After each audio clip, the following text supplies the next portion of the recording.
নদী। এই নদীতেই কিন্তু অনেক লাশ ভেসে গিয়েছিল। যারা শ্রীমঙ্গল চা বাগানে যারা কাজ করতো তাদেরকে কিন্তু মেরে ভাসিয়ে দিয়েছিল। ওই লাশগুলো কিন্তু এখান থেকে তুলে এই খাল থেকে তুলে ওই জায়গার মধ্যে কিন্তু একত্রে দাফন করা হয়েছিল। এই জন্যই এটার নাম হচ্ছে বৌদ্ধভূমি ৭১। আমি দেখাতেছি এই নদীর মধ্যে যে লাশগুলো ভেসে গিয়েছিল এই লাশগুলো তুলেই কিন্তু এই জায়গার মধ্যে কিন্তু সব একত্রিত করে এখানে কিন্তু দাফন করা হয়েছিল। এবং এইটা কিন্তু এই মিনার, ঠিক আছে। আর এটা একজন প্রখ্যাত সাংবাদিক এটা নিয়ে ২০০৯ সালে অনেক প্রতিবেদন তৈরি করেছিলেন, যে কারণে কিন্তু এটা উল্লেখযোগ্য স্থানীয় স্বাস্থ্য দারবা। কারণ শ্রীমঙ্গলের একজন উল্লেখযোগ্য সাংবাদিক ছিলেন। উনি এই বৌদ্ধভূমির সম্পূর্ণ ইতিবৃত্তান্ত নিচ থেকে উপর থেকে নিচ পর্যন্ত সমস্ত ইতিহাস কিন্তু উনি তুলে ধরেন এবং বিভিন্ন খণ্ডচিত্র প্রকাশ করেন এই নদী সম্বন্ধে। এই নদীর মধ্যে লাশ কীভাবে পাওয়া গেছিলো এবং হাড্ডি মাংস সহ অনেক কিছু ওনার চিত্রকর্মে ফুটিয়ে তুলেছিলেন এবং প্রমাণসহ তিনি দেখিয়েছিলেন যে এই জায়গার মধ্যে অনেক লাশ এই নদীতে ভাসিয়ে গিয়েছিল এবং এইটা ওই জায়গার মধ্যে দাফন করা হয়েছিল। এটা তিনি প্রমাণ করতে পেরেছিলেন ২০০৯ সালে। তখন এটা কিন্তু ২০১০ সালে পরবর্তীতে সাবেক প্রধানমন্ত্রী শেখ হাসিনা এটাকে মানে বৌদ্ধভূমি ৭১ নামে পরিচিতি লাভ করেন, পরিচিতি হিসেবে এখানে স্থাপন করেন এবং এখানে কিন্তু অনেক সুন্দর জায়গা হিসেবে এখন পরিগণিত হয়েছে। আজকে যে আমি ভিডিওটা করতেছি আজকে হচ্ছে জুলাই ৩১ তারিখ।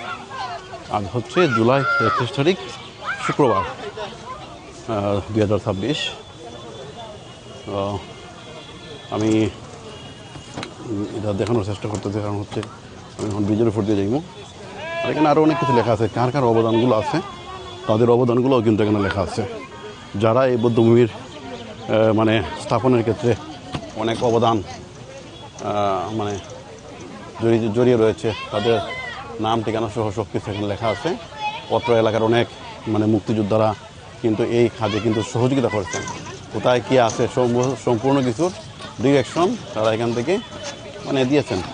মানে কোন জায়গায় কার লাশ আছে না আছে এটা সব কিন্তু তারা বলে দিয়েছেন। এই সমস্ত লোকদের তালিকা কিন্তু এখানে সুন্দর করে করা হয়েছে। তাদের মানে তাদের কাহিনীগুলো সম্মিলিত করা হয়েছে। এখানে একদিকে একটি সাইনবোর্ড আছে আর এখানে একটা আছে, দুই দিকে দুইটা কিন্তু একই ব্যক্তিদের নাম।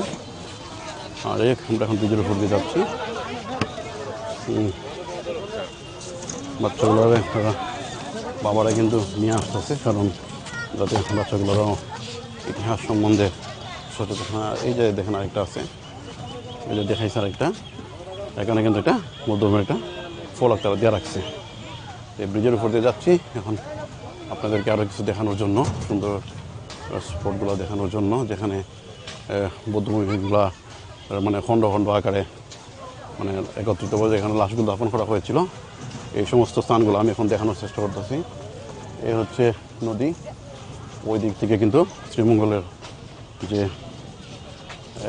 চা বাগানগুলো ছিল চা বাগানগুলো কিন্তু ওই সাইড থেকে কিন্তু এই নদীতে কিন্তু বাসটা দিকে আসছিল। এই যে হচ্ছে নদী, এই হচ্ছে এইদিকে গেছে নদী, ঠিক আছে। এই হচ্ছে নদীটা কিন্তু অনেক জায়গা নিয়ে কিন্তু বিস্তৃত। নদীটা অনেক জায়গা নিয়ে বিস্তৃত, ঠিক আছে। অনেকেই কিন্তু যাচ্ছে, বিভিন্ন স্থান থেকে আসছে। আমি এখন যাচ্ছি। আর এটা হচ্ছে নদীর মধ্যখান, কারণ হচ্ছে নদীর মধ্যখান না মানে বৌদ্ধভূমির এই জায়গার মধ্যে লাশগুলো পাওয়া গিয়েছিল এবং পাওয়া যাওয়ার পরে তারপর এই জায়গার মধ্যে কিন্তু তাদেরকে সমাহিত করা হয়। এই যে জায়গাগুলো এখানে কিন্তু অনেকে জানে না, যে কারণে এখানে বৈশা জুতোলাগায় পাওয়া করে অনেকে জানে না, যে কারণে, ঠিক আছে। এখানে অনেক কিছু আছে, এখানে পতাকা টাঙ্গানি হয়। এই যে অবস্থা। আমি এখন বর্তমানে আগে ছিলাম, ওনার নাম হচ্ছে যিনি সংস্কার করছে নাকি ওনার নামটা এখানে সুন্দর করে উল্লেখ করছে, ব্রিগেডিয়ার কর্নেল মোহাম্মদ আশরাফুল ইসলাম, বীর মুক্তিযোদ্ধার সন্তান, এখানে স্থাপন করছে। আর এই হচ্ছে নদী, যে নদীতে লাশগুলো পাওয়া গেছিল। ঠিক আছে, এই হচ্ছে নদী, এই হচ্ছে নদী। ঠিক আছে, আমি এই জায়গায় কিন্তু এটা কিন্তু স্থাপন করা হয়েছে। এই যে দেখেন, শ্রীমঙ্গল বৌদ্ধভূমি 1971, বৌদ্ধভূমি 1971, এই মিনারটা কিন্তু নির্মাণ করা হয়েছে। এই মিনারের পাদদেশেই কিন্তু দাফন করা হয়েছে তাদেরকে। ঠিক আছে, আর এই যে দেখেন অনেক জায়গা নিয়ে কিন্তু বিস্তৃত। এই যে দেখেন বৌদ্ধভূমির যে সাইটের অংশটা, এটা যেখানে যেখানে মানে লাশগুলো একত্রিত করে দাফন করা হয়েছিল প্রত্যেকটি স্থানে কিন্তু এরকম একটি সাইনবোর্ড ঝুলানো হয়েছে। মুক্তিযুদ্ধের স্মৃতি বিজড়িত একটি স্থান, এর পবিত্রতা ও বাপগম্ভীর্য বজায় রাখার দায়িত্ব আমাদের সকল। মানে প্রত্যেকটি জায়গায় কিন্তু একটা সাইনবোর্ড টানিয়ে দেওয়া হয়েছে, কারণ হচ্ছে এটা বোঝানোর জন্য যে এটা বৌদ্ধভূমি। এখানে মানে একত্রিত করে লাশগুলা দাফন করা হয়েছে, যে কারণে এই সাইনবোর্ডগুলো ঝুলিয়ে দেওয়া হয়েছে। ঠিক আছে, এটা এই হচ্ছে অবস্থা। এ হচ্ছে যেখানে সবচেয়ে বেশি খবর দাফন করা হয়েছিল, বেশি লাশ দাফন করা হয়েছিল, এটা হচ্ছে এই জায়গা। ঠিক আছে, আমি এখন কীভাবে বৌদ্ধভূমির যে সন্ধানগুলো পাওয়া গেছে, চিত্রকর্মগুলো এগুলো উনি তুলে ধরছেন। যে সাংবাদিক, ওনার নামটা আমি ভুলে গেছি, 2009 সালে উনি এই কর্মগুলো তুলে ধরেছিলেন। 2009 সালে, তখন কিন্তু সাবেক প্রধানমন্ত্রী শেখ হাসিনা প্রথম শুধু ক্ষমতায় বসেন। তখন কিন্তু এই শ্রীমঙ্গলের ইতিহাস তিনি তুলে ধরেন, যে শ্রীমঙ্গল চা বাগানে অনেক লাশ মানে এভাবে মানে হত্যা করা হয়েছিল, এবং বিভিন্ন ফুটেজ বিভিন্ন মুক্তিযোদ্ধার কাছে তিনি এই সাংবাদিক সংগ্রহ করেছিলেন, পরে প্রধানমন্ত্রী বরাবর এগুলা দিয়েছিলেন। তারপরে কিন্তু এই শ্রীমঙ্গলের বৌদ্ধভূমি 1971 শ্রীমঙ্গল, এটা কিন্তু মানে আস্তে আস্তে পরবর্তীতে গড়ে ওঠে।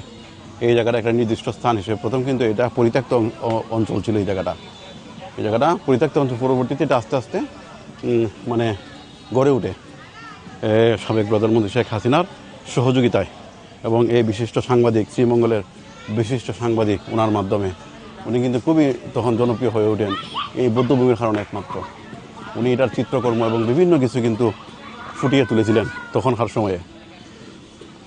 এই যে মানুষ বিভিন্ন জায়গা থেকে আসছে, খেলাধুলা করতেছে, এটা এখানে মানে দেখার মতো জায়গা, যেখানে অনেকে শ্রীমঙ্গলে পাহাড় দেখতে পারে, পাশাপাশি মনে করেন এই জায়গাতে তারা আসে, খেলাধুলা করতে আসে এবং পাহাড়ও দেখতে পারে একদিকে দিয়ে। আর এখানে অনেকটা ছাতা আছে, এই যে ছাতার তলে তারা বসে বসে সময় কাটায়।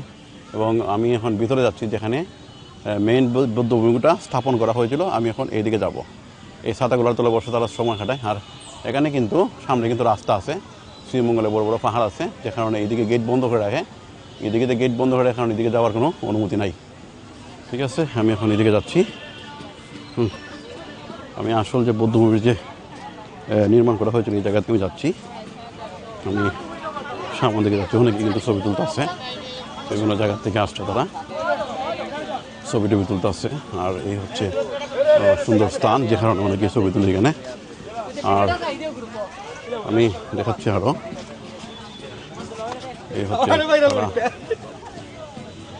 এই হচ্ছে ভাস্কর্য। হয়তো স্বাধীনতা বিরোধীদের চোখে এই ভাস্কর্য মনে চোখে পড়েনি, যে কারণে ভাস্কর্যটি অক্ষত অবস্থায় রয়েছে। আর যদি স্বাধীনতা বিরোধীদের মানে যারা দেশকে স্বাধীন চায়নি তাদের হাতে পড়তে, তাহলে অবশ্যই এই ভাস্কর্য চুরমার করে দেওয়া। আসলে একটা কথা বলে রাখি, শ্রীমঙ্গল হচ্ছে অধিকাংশ মানুষ হিন্দু, এখানে কোনো রাজাকার তেমন নাই, যে কারণে হয়তো এই ভাস্কর্যটা এখনও অক্ষত অবস্থায় রয়েছে। যাই হোক, আমি আরও ভিতরে যাচ্ছি। এই ভাস্কর্যটা আসলে অক্ষত দেখে অনেকই অবাক। এখন তো অক্ষত থাকার কথা না, সব কিছু ভেঙে চুরে চুরমার করে দেওয়া হয়েছে। এখন তো এই ভাস্কর্য দেখার প্রশ্নই আসে না, যেখানে অনেক ছবি তুলতেছে। এখানে ফুল চেরা নিষেধ, অনেক ফুল টুল, তার মধ্যে কিন্তু ফুল টুল ধরে, যে কারণে অনেকে ফুল ছিল তো, যে কারণে লেখা আছে ফুল চেরা নিষেধ। তারপরে কেউ এগুলো শুনে না। ঠিক আছে, এই হচ্ছে বর্তমান জায়গায় ছাতা দেওয়া হয়েছে, যাতে সবাই এখানে উপভোগ করতে পারে।